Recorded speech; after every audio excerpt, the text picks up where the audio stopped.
அஸ்ஸலாமு அலைக்கும் வரஹ்மத்துல்லாஹி வபரகாத்துஹு. இது பார்த்தீங்கன்னா ஈவினிங்காக எடுத்த ஒரு குட்டி விலாக் தான். பார்க்கலாமா?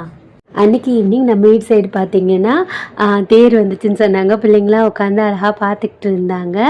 ஏதோ கிறிஸ்டினோட ஃபங்க்ஷன் போல் இருக்குது. எனக்கு சரியாக தெரியலை, தெரியாமல் எதுவும் சொல்லக்கூடாதுல்ல. ஆனால் பார்க்கவே ரொம்ப அழகாக இருந்துச்சு. பூ வச்சு அழகாக டெக்கரேட் பண்ணியிருந்தாங்க. அப்புறம் கொஞ்சம் திங்ஸ் எல்லாம் இல்லையா, அதெல்லாம் ஆர்டர் போட்டிருந்தேன். அது எல்லாமே வந்துருந்துச்சு. இப்போ பார்த்திங்கன்னா இந்த லிக்விட் தான் நான் யூஸ் பண்ணுறேன், நல்லாயிருக்கு. அப்புறம் பால், முட்டை, நெய், நாட்டு சக்கரை அதெல்லாம் இல்லை. அதனால் கொஞ்சம் கொஞ்சம் ஆர்டர் பண்ணி வச்சுக்கிட்டோன்னு வைங்களேன், காலையில் குக் பண்ணும்போது ஏதாச்சும் ஒன்று இல்லைன்னு வைங்களேன் கடுப்பாயிரும். அந்த டைமில் தான் பார்த்தீங்கன்னா கேஸ் சிலிண்டர் காலி ஆகுறது, ஏதாவது ஒரு இன்க்ரீடியன்ஸ் காலி ஆகுறதுன்னு சொல்லிட்டு நம்மளை கடுப்பேற்றும்ல. அதனால் எல்லாமே கொஞ்சம் சேஃப்டி பர்பஸ்க்காக வாங்கி வச்சுருந்தேன். நெக்ஸ்ட்டு இன்றைக்கி மத்தியானம் சாப்பாடு காலி ஆயிடுச்சா, அதனால் நைட்டுக்கு சமைக்கணும்ல, அதுக்காக தான் ரெடி பண்ணிக்கிட்டு இருந்தேன்.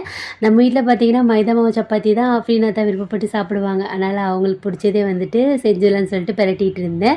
மாவு நல்லா சாஃப்டாக வேணும்னா வெது வெதுன்னு இருக்கும்ல, அந்த தண்ணியில் பிசைஞ்சிக்கிட்டாலும் சாஃப்டாக இருக்கும். இல்லைன்னா நம்ம பிடிக்காதவங்க, ஆல்ரெடி நமக்கு தெரியும்ல, நம்ம வீடியோ பார்க்குறவங்களுக்கு, அவங்கள நினச்சி நல்லா குத்துன்னு குத்துனோம்னா அப்போவும் சாஃப்ட் ஆயிரும். அப்புறம் நான் வந்துட்டு பிளாண்டி இன்றைக்கி வந்து செஞ்சு பார்த்தேன். ரொம்பவே சூப்பராக வந்து இருந்துச்சு. அதோட ரெசிபி நான் சீக்கிரமாக அப்லோட் பண்ணுறேன். அப்புறம் அஃப்ரீன் அத்தா வந்துட்டாங்களா, அதனால் அவங்க டீ போட்டுக்கிட்டு இருந்தேன். இந்த இடத்துல அடுப்புன்ட்டு பார்த்தீங்களா, இந்த ஓடிஜியில் பார்த்தீங்கன்னா பிளாண்டி வச்சுட்டு அஃப்ரீன் அத்தாக்கு நம்ம டீசெண்டாக கொடுப்போம். நம்ம தான் வீடியோ எடுக்கிறோம்ல, வீடியோ பர்பஸில் அழகாக தெரியும்ல, அதனால் வந்துட்டு இந்த கண்ணாடி கிளாஸில் கொடுக்கலான்னு ஊற்றிட்டு அப்படியே போனேன். நல்ல மழை இங்கே. அவங்களே பாவம் மழையில் நனைஞ்சு வண்டி தொடச்சிக்கிட்டு இருந்தாங்க. பார்த்தோன்னே வந்துட்டு உனக்கு ஒரு வேலை இல்லையா அப்படின்னு சொல்லிட்டு கண்டுபிடிச்சிட்டாங்க. நான் வீடியோ எடுக்கிறத பார்த்துட்டு ரியாக்ட் பண்ணுவாங்க பாருங்கண்ணே, என்னையும் விட மாட்டியா அப்படின்னு சொல்லிட்டு இருந்தாங்க. அப்படியே டீயை கொடுத்து முடிச்சதுக்கப்புறமா அவங்க குளிச்சுட்டு வந்ததுக்கப்புறம் நம்ம நைட் டின்னரையும் சூப்பராக சாப்பிட்டு முடிச்சாச்சு. பிளாண்டியும் பார்த்திங்கன்னா சூப்பராக வந்துருந்துச்சு.